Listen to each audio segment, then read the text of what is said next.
Bienvenue dans le cours le plus ennuyeux du monde. Alors, nous sommes au 9e cosinus et sinus d'angle associé.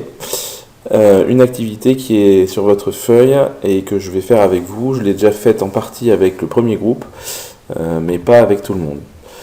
Donc, on se place dans un cercle trigonométrique C, qui est ici, avec son sens positif, et son centre O et son rayon 1, sur lequel on a placé un point A, associé à l'angle π sur 6. Le point B, qui est ici, est le symétrique de A par rapport à OJ. Le point C, qui est ici, est le symétrique de A par rapport à OI. Le point D, ici, est le symétrique de A toujours par rapport au point O. Première chose, on vous demande de déterminer le réel de l'intervalle 0π associé au point B. Donc pour cela, nous allons compter. Le cercle trigonométrique a été divisé en secteurs de π sur 6. Donc vous en avez un ici, une fois π sur 6, deux fois π sur 6, trois fois π sur 6 qui est équivalent à π sur 2, 4 fois π sur 6, 5 fois π sur 6. Donc on peut dire que OI, OB, avec des vecteurs, des parenthèses, donc l'angle orienté, est égal à 5 π sur 6. On demande de comparer les coordonnées du point B avec celles de A. Vous observerez que le point A et le point B sont symétriques par rapport à l'axe OJ. Donc au niveau de leurs ordonnées, on va commencer par là, l'ordonnée de ces deux points est la même. Et donc on peut donc dire qu'ils ont le même sinus. Donc on va pouvoir dire que sinus de 5 π sur 6 va être égal au sinus de π sur 6. Il se passe que nous connaissons le sinus de π sur 6, nous savons que ça vaut 1,5. De la même façon, nous observons que l'abscisse de A, qu'on va lire ici, et l'abscisse de B sont entre guillemets symétriques, on va plutôt dire opposés, et donc du coup on va pouvoir dire que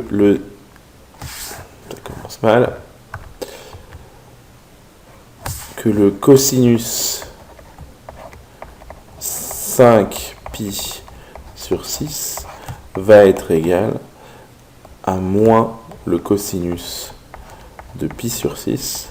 Or nous savons que le cosinus de π sur 6 c'est racine de 3 sur 2, donc ça fait moins racine de 3, le tout sur 2.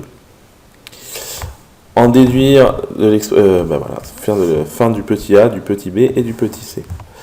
Suite, nous regardons quel point du cercle C est associé au réel 7 π sur 6. Donc je reprends avec vous. Ici nous avons une fois π sur 6, ici 2 fois π sur 6, 3 fois π sur 6, 4 fois π sur 6, 5 π sur 6, 6 π sur 6 qui bien sûr fait pi, et nous arrivons au point D, 7 π sur 6, donc on va dire que le point D est associé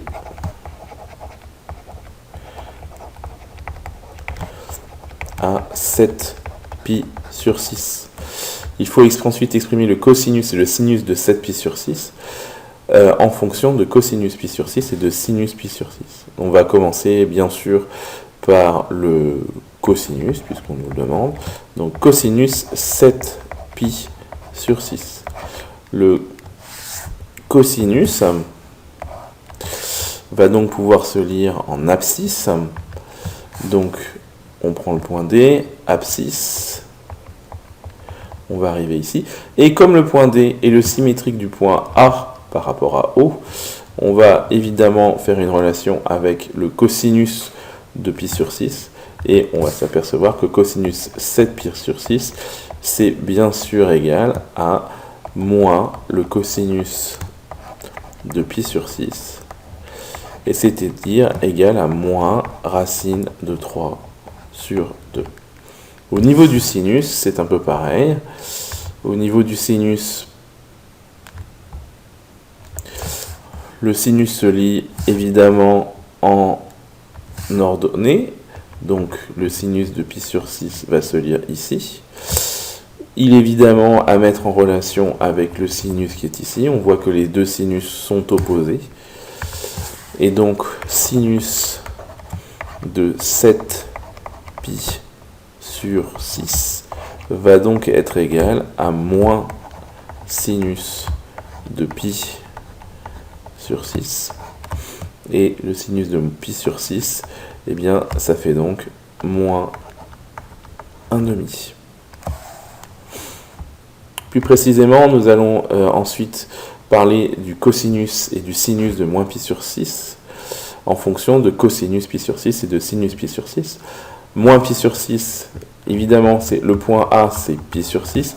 C'est le point C qui est associé à moins pi sur 6. Moins pi sur 6, on le retrouvera ici, puisqu'il est dans le sens contraire du sens trigonométrique. Et donc, on va s'apercevoir qu'au niveau des cosinus, eh bien, les cosinus sont égaux, et qu'en revanche, les sinus vont être opposés. Donc, on va pouvoir dire que cosinus de moins pi sur 6 sera égal à cosinus pi sur 6, c'est-à-dire égal à racine de 3 sur 2. Et sinus moins pi sur 6, lui, sera égal à moins sinus de pi sur 6, c'est-à-dire égal à moins 1/2. Plus généralement, on peut associer donc des angles à d'autres à travers les fonctions sinus et cosinus. Donc c'est ce que nous allons voir sur ce tableau que vous avez dans votre cahier. Nous allons regarder chaque image et chaque propriété une par une. Donc première image, nous allons regarder deux points M et N qui sont symétriques par rapport à l'axe OI. Donc M ici et N ici, symétrique par rapport à l'axe OI. Hop là.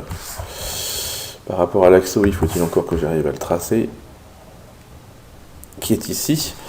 On s'aperçoit évidemment que ces deux points vont avoir la même abscisse, donc le même cosinus. C'est pour ça que le cosinus de l'angle moins x, qui est référence au point N, est égal au cosinus de l'angle x. En revanche, on va s'apercevoir bien sûr qu'ils ont des sinus opposés. Donc le sinus de moins x va être égal à moins le sinus de x. Deuxième image. Alors c'est celle-là plutôt. Cosinus pi moins x et sinus pi moins x. Alors, nous avons d'abord l'angle x qui est ici. L'angle pi moins x, alors, qu'est-ce que c'est que l'angle pi moins x? On part d'ici, on va faire un demi-tour qui correspond à l'angle pi, et on va enlever l'angle x. Donc, enlever l'angle x, si vous regardez bien, c'est ici. Donc, ça, c'est moins x. Donc, je reprends. De i jusqu'à ici, ça fait pi. Et puis, on revient en arrière, on enlève x. Et donc, on obtient l'angle pi moins x qui est en vert. On s'aperçoit que les points N et M sont symétriques par rapport à l'axe OJ. Donc, on peut dire assez facilement que les ordonnées de ces points sont les mêmes, c'est-à-dire les sinus sont identiques, c'est ce qui est écrit ici, sinus pi moins x est égal à sinus x. Mais en revanche, les abscisses de ces deux points sont opposées, et donc on a cosinus pi moins x qui est égal à moins cosinus x. Troisième formule. Nous allons regarder les angles en pi plus x.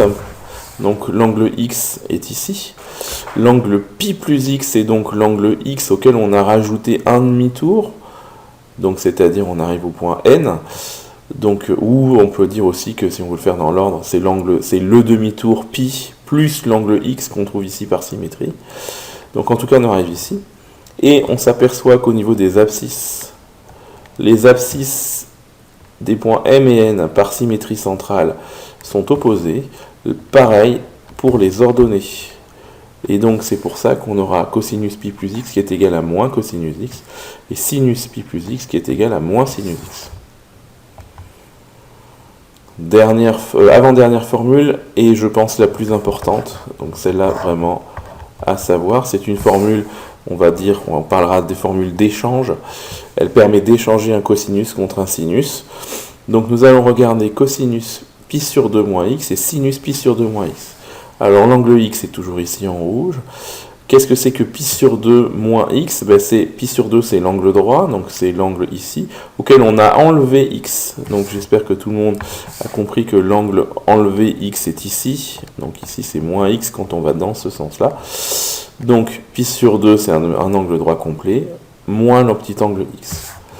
Donc au niveau des valeurs, eh bien on s'aperçoit par symétrie par rapport à la droite delta de coordonnées y égale x, c'est la droite identité, que l'abscisse du point M correspond à l'ordonnée du point N.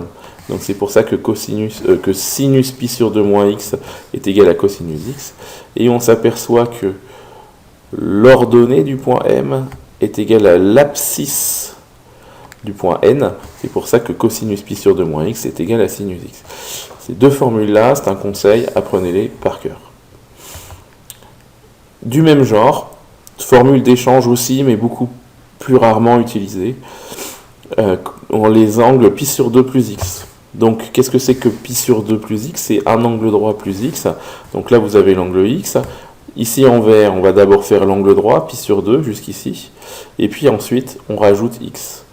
Au niveau de ces formules, on s'aperçoit que cosinus pi sur 2 plus x, c'est-à-dire ce qu'on va lire sur l'axe des abscisses à cet endroit-là, eh bien, c'est égal au sinus, à l'opposé du sinus de x. Donc c'est pour ça qu'on a cosinus pi sur 2 plus x qui est égal à moins sinus x. De la même façon, sinus pi sur 2 plus x, c'est-à-dire ce point-là, va se retrouver être égal à ce qui est ici. Donc sinus pi sur 2 plus x est égal à cosinus x. Ces formules peuvent être utilisées pour simplifier des expressions. Donc en utilisant les formules, il faut remplacer cosinus x moins pi, sinus moins pi moins x, cosinus pi plus x et sinus moins x pour essayer de simplifier cette expression. Donc prenez quelques instants pour essayer de le faire. Vous pouvez faire cet exercice en ne sachant aucune formule. Soit on les connaît par cœur, soit on les retrouve. Alors l'idée est la suivante. Sur un brouillon, on va dessiner un cercle trigonométrique. Et on va décider d'un angle x, par exemple celui-ci. Donc x. Et on va regarder qu'est-ce que c'est que cosinus x moins pi. Donc x auquel on enlève moins pi, c'est l'angle qui va se retrouver ici. Donc je prends x et j'enlève un demi-tour, j'arrive ici. Voilà. Donc ici. Et je m'aperçois que cosinus x moins pi, c'est ce qu'on retrouve ici. Ça va correspondre à ce qui est là. Donc par exemple, ici, cosinus x moins pi, ça va être moins cosinus de x. De la même façon, sinus moins pi moins x, alors je vais refaire un autre dessin.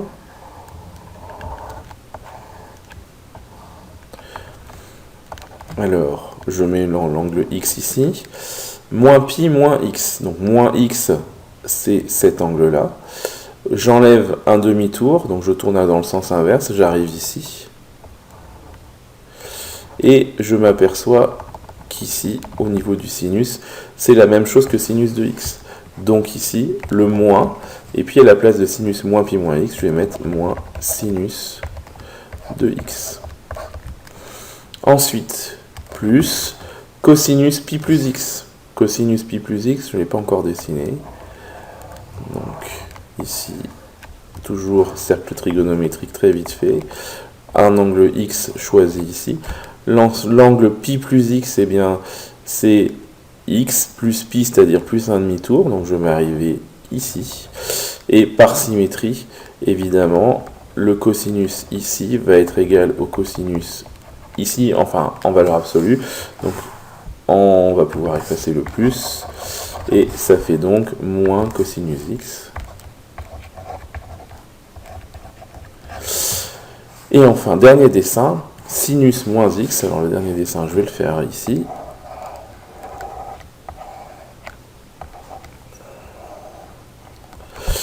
L'angle x est ici.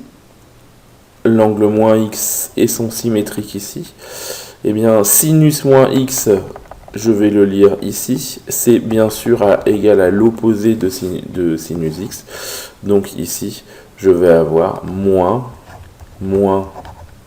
sinus x.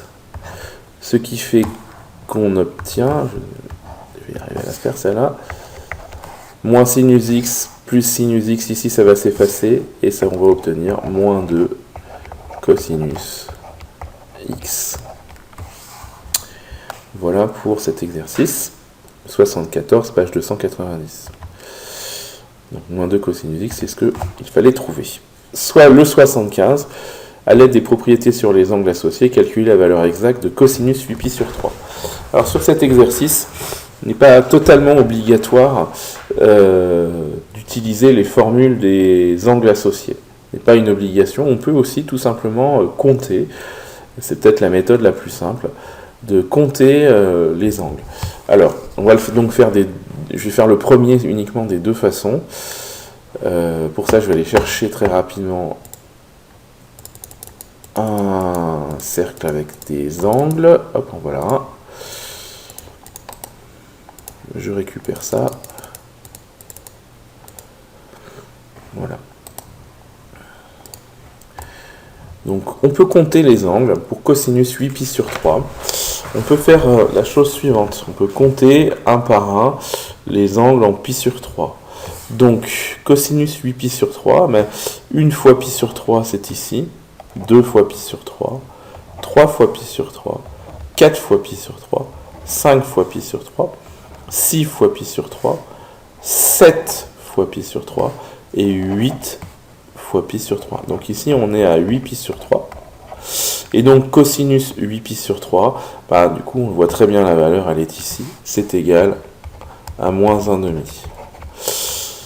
Autre façon de faire cet exercice, on va regarder tout de suite la solution, c'est de dire que cosinus 8π sur 3, c'est cosinus 6π sur 3 plus 2π sur 3. On va découper ça de façon à faire apparaître un tour.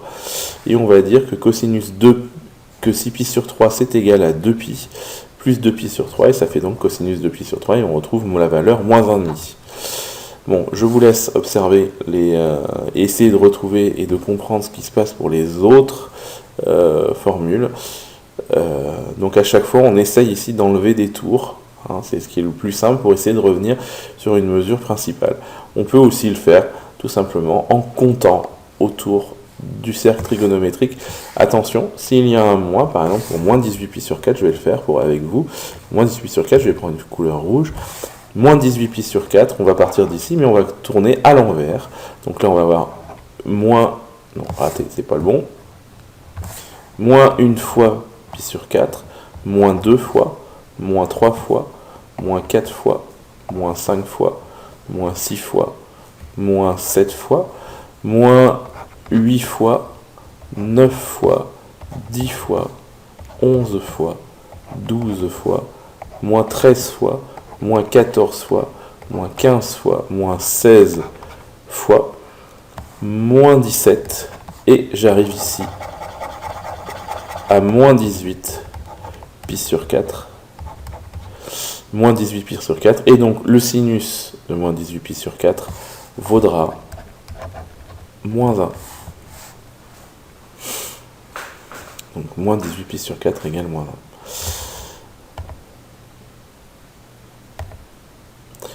Je vous propose maintenant de montrer des égalités. Cosinus π sur 3 est-il égal à sinus π sur 6?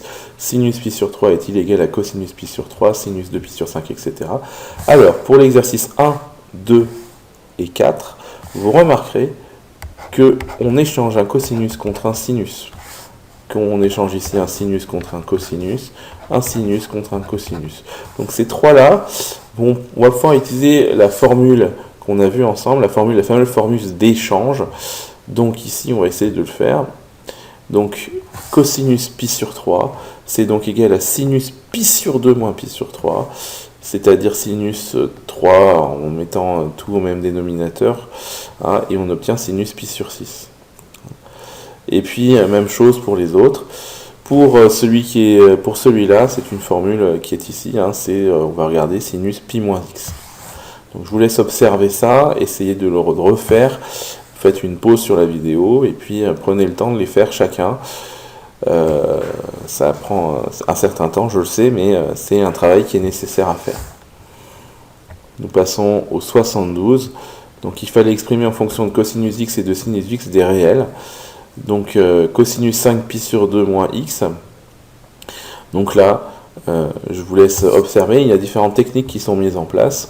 On peut enlever des tours, c'est ce qui est fait ici. C'est aussi ce qui est fait ici, hein. Je rappelle qu'un tour c'est un multiple de 2pi, mais pas que, hein. C'est ce qui est fait aussi pour là, hein. Mais pas que, on peut aussi faire un échange. Donc ici il y a eu un échange entre cosinus et sinus grâce à la formule d'échange. Ici c'est juste on enlève des tours, et puis encore une fois ici vous avez eu un échange. Donc à vous d'analyser tout ça et d'essayer de réfléchir, c'est pas si facile que ça. Voilà, nous arrêtons là pour cette première vidéo. La deuxième recommence juste après.